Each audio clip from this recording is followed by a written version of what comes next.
In today's lesson, I'm going to teach you the 5-step memory technique that will help you finally remember each and every word you learn and be able to use them in real life. Are you ready? Well then, let's jump right in. Step number one. Step number one is find a matching picture. Remember, we're speaking about learning an English term and then figuring out how you can retain that information and use it in real life. Step number one is to find a matching picture. Let me break this down. You're going to locate an image that visually represents the word's meaning. And stay because I'm going to show you this in real life. You're going to use online image searches, stock photo websites, or capture your own photograph. Take your phone and capture your own photograph that embodies the concept. The key is finding a picture that instantly communicates the essence of the word without needing explanation. This is very key. Now, before I show you some examples, I want to explain why this works. The first reason this works, that pictures are so powerful, is because visual memory is processed faster and retained longer than text alone. I, your teacher, am a visual learner. This is why I stand by this step so much. You see, the human brain processes images 60,000 times faster than text, making visual associations incredibly powerful for memory. The second reason is images create emotional connections, and I'm smiling as I'm thinking about the example I'm about to show you. They create emotional connections that strengthen recall. Pictures evoke emotions and feelings that make abstract concepts more tangible and memorable. And finally, the third reason why this is so powerful, this step, is because pictures provide context that makes abstract words concrete. Visual representations transform vague concepts into specific, understandable scenarios. So let's jump right into an example so that you can see the power of finding a matching picture. I want you to look at this image right here. And don't worry, if you're listening via the podcast, I'll break it down. Now, the word is jubilant. Jubilant is spelled Jubilant. And if you're watching this lesson, even before I tell you the meaning, you can kind of guess what the meaning is. Jubilant. We see a woman that is celebrating with pure joy. I mean, the smile on her face, how she looks extremely happy. This is an image that represents the term jubilant. This is someone celebrating with pure joy, fists clenched, eyes shut, beaming with excitement.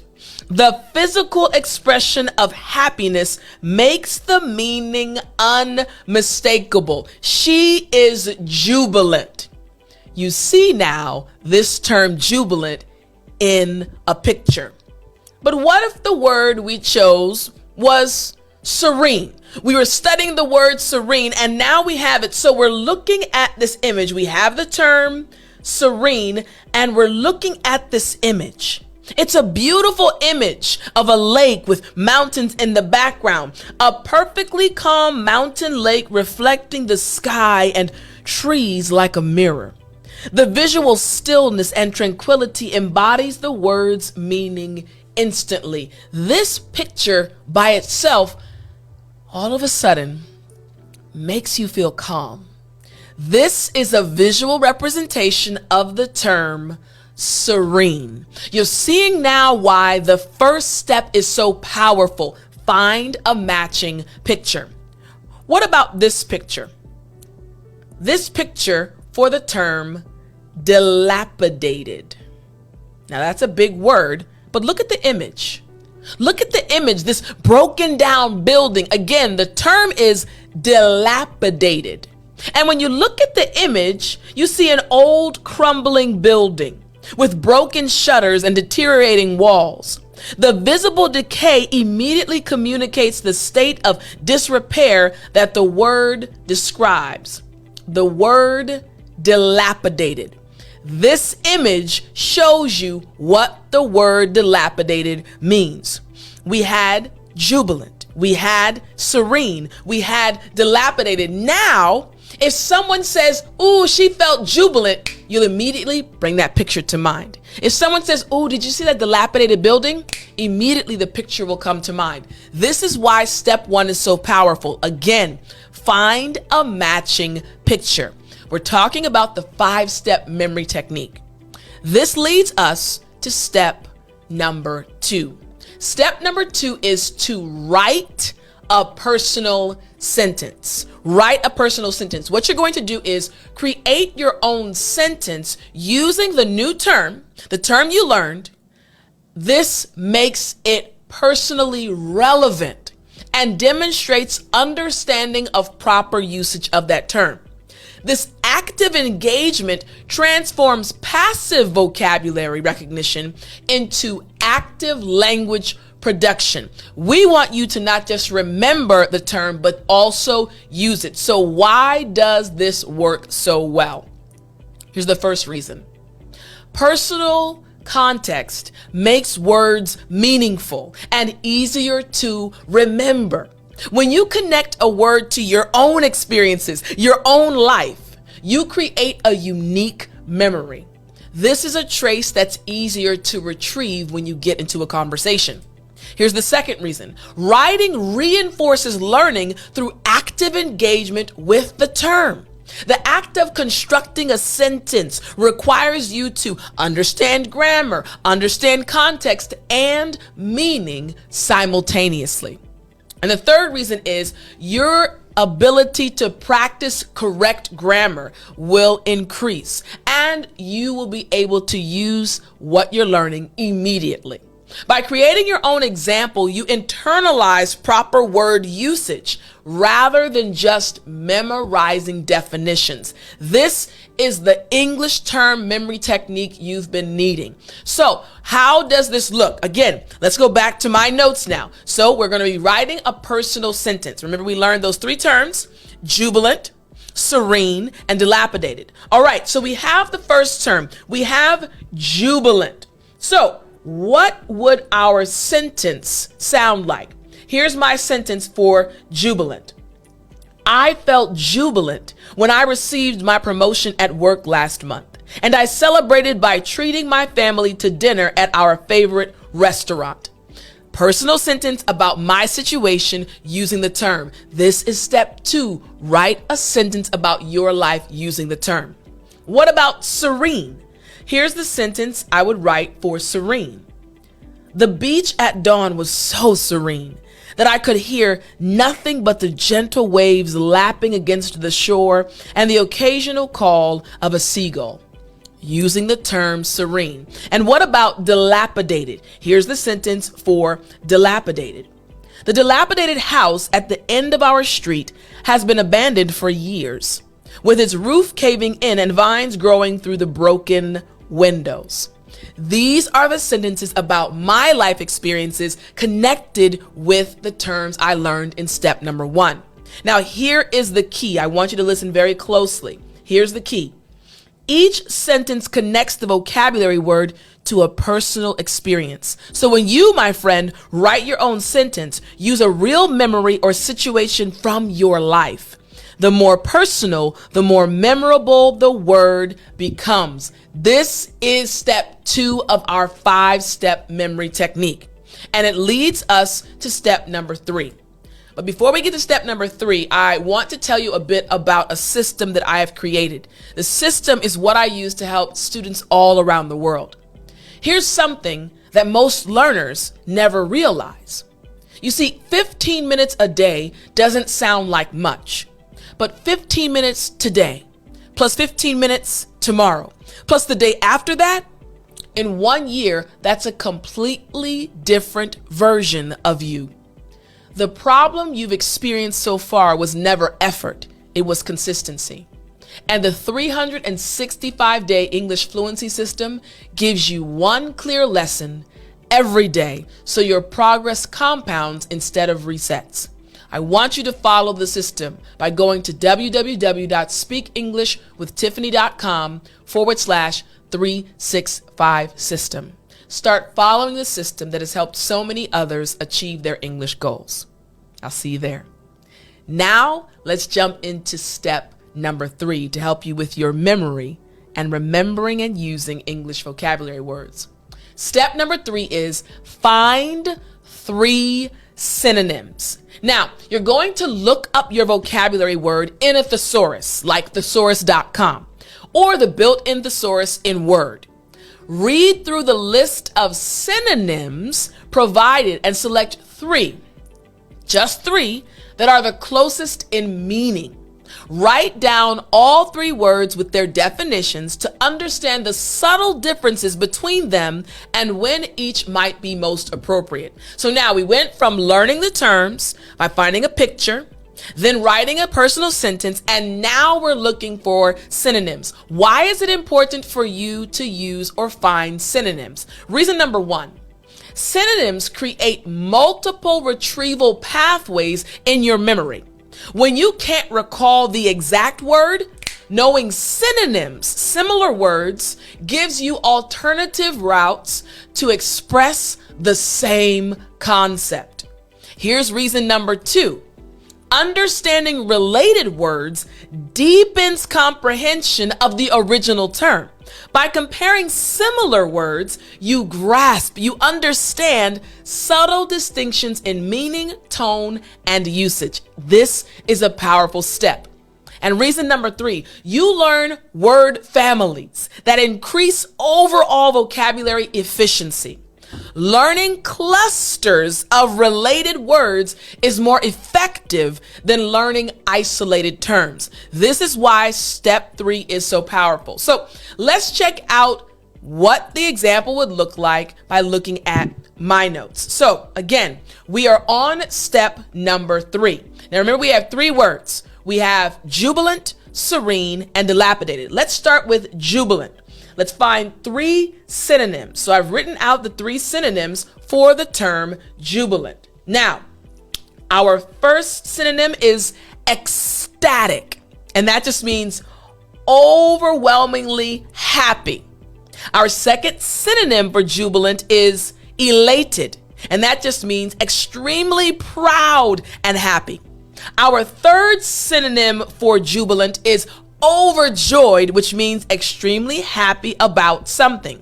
So now in your mind, there are 3 synonyms for the term jubilant. We have ecstatic, elated, and overjoyed. What about serene? That image we saw of that beautiful lake in front of the mountain. Serene. The first synonym is tranquil. Tranquil just means free from disturbance. Our second synonym for serene is peaceful, which just means free from conflict or disorder. Our third synonym for serene is calm, which just means not showing or feeling nervousness. So now 3 synonyms for the word serene. We have tranquil, peaceful, and calm. And then what about dilapidated? Dilapidated also has 3 synonyms. The first synonym that we have for dilapidated is decrepit. Decrepit just means worn out or ruined from age or neglect. Then we have our second synonym, ramshackle. Ramshackle just means appearing ready to collapse. I like saying this word, ramshackle. And then our third synonym for dilapidated is crumbling, which just means breaking into small fragments. So we have 3 synonyms for dilapidated. We have decrepit, ramshackle, and crumbling. Again, our step that we're looking at. The step is finding 3 synonyms, our third step. This leads to step number 4. Step number 4 is finding the opposite word, the antonym. Use a dictionary or thesaurus to find antonyms by looking for the section labeled antonyms or opposites. Choose the antonym that most directly contrasts with your vocabulary word. Write it down, along with its definition to fully understand the spectrum between the two extremes. This is step number 4. Again, finding the opposite word. Now, why is this so powerful? Why does this work? Why is it important? The first reason is opposites provide clear boundaries for understanding word meaning. Remember, we're talking about the memory technique, helping you finally remember, retain, and use vocabulary words. So finding the opposite word helps you understand the boundaries. Contrasting a word with its opposite creates a clear mental framework that defines both terms. The second reason is contrast strengthens memory through comparison and distinction. The human brain naturally remembers contrasts and extremes better than isolated concepts. So instead of just one piece of information, when you have another piece of information that is in some way connected, even if it's an opposite, your brain is easier, has an easier time remembering it, retaining it, and bringing it to mind when you're in a conversation. And finally, you learn 2 vocabulary items for the effort of 1. By studying antonyms together, you double your vocabulary learning efficiency. All right, so let's check out my notes to see what this would look like for our 3 terms that we've been looking at. So again, we have jubilant, we have serene, and we have dilapidated. So let's start with jubilant. The 2 opposites, I chose 2 words, 2 opposite words for jubilant. We have the first one being dejected, the opposite. Jubilant is happy, excited, elated, ecstatic. The opposite of that is dejected, which means sad and depressed. Then we have our second antonym, despondent, and that means in low spirits from loss of hope. So for jubilant, the antonym, the first antonym is dejected and the second antonym is despondent. You see now, right? The antonyms. Then for serene, our first antonym is chaotic, which means incomplete disorder. Our third or second antonym is turbulent, which means characterized by conflict or confusion. So for serene, our 2 antonyms are chaotic and turbulent. And finally, for dilapidated, our first antonym is pristine, which means in its original perfect condition. And our second antonym is well-maintained, which means kept in good condition through regular care. So for dilapidated, we have 2 antonyms, pristine and well-maintained. Now, why is this so important? Again, I want to emphasize this by saying learning opposites creates clear boundaries around a word's meaning. When you know that jubilant is the opposite of dejected, you understand both words better, and you've learned 2 vocabulary items for the effort of 1. This is why step 4, finding the opposite word, is so powerful. And it leads us to step number 5, one of my favorite steps, telling a personal story. Now, when you recall a specific moment or experience from your life where this word would accurately describe the situation or emotion, it's powerful. Write out the story. Step number 5, write out the story that you remembered in 3 to 5 sentences with vivid details. Include sensory information, what you saw, what you heard, what you felt, and emotions to make the story more memorable. Use the vocabulary word at least once, ensuring it flows naturally within the narrative. Now, why is telling a personal story so powerful? Here's the first reason. Stories activate multiple brain regions, which enhances long-term retention. Narratives engage sensory, emotional, and linguistic areas of the brain simultaneously, creating rich memory networks. The second reason why this is so powerful is that emotional memories are the most durable and easily recalled. When you attach emotion to learning, you create stronger neural connections that last longer. And finally, narratives demonstrate advanced usage in natural flowing language. By using the word in a story, you practice natural integration rather than forced or awkward usage. It's your story. It's your personal experience. So let's jump to my notes to see what this would look like in our example. Here we go. So for the term jubilant, again, we're looking at a personal story. Now, this is not a true story about me. This is just for our example. For the term jubilant, here's the story. I remember feeling jubilant when I finally passed my driving test after 3 attempts. I had been so nervous during the previous tries, but this time, everything clicked. My family celebrated with me that evening, and I felt absolutely elated as I drove home alone for the first time, windows down and music playing. This is a personal experience connected to the term jubilant. You will not forget this term. The second term, serene. Again, they're not long stories, but they're personal stories. Here's the story. Last summer, I discovered a hidden lake in the mountains during a hiking trip. The water was perfectly still, reflecting the pine trees and blue sky like a mirror. Sitting on a rock by the shore, I felt completely serene for the first time in months. With no thoughts of work or responsibilities, just the sound of birds and the gentle rustle of leaves. This is a personal story connected to the word serene. And then what about the term dilapidated? Listen closely to this story, a personal experience, personal story. When I returned to my childhood neighborhood after 10 years, I was shocked to find my old elementary school in a dilapidated state. The playground where I used to play was overgrown with weeds. The swing sets were rusted and broken, and several windows were boarded up. It was heartbreaking to see such a once vibrant place fall into such disrepair. Stories connected to each term. Step 5, tell a personal story. I hope you enjoyed this lesson, and I hope these 5 steps will help you moving forward to remember and to use the terms you learn. I'll talk to you next time.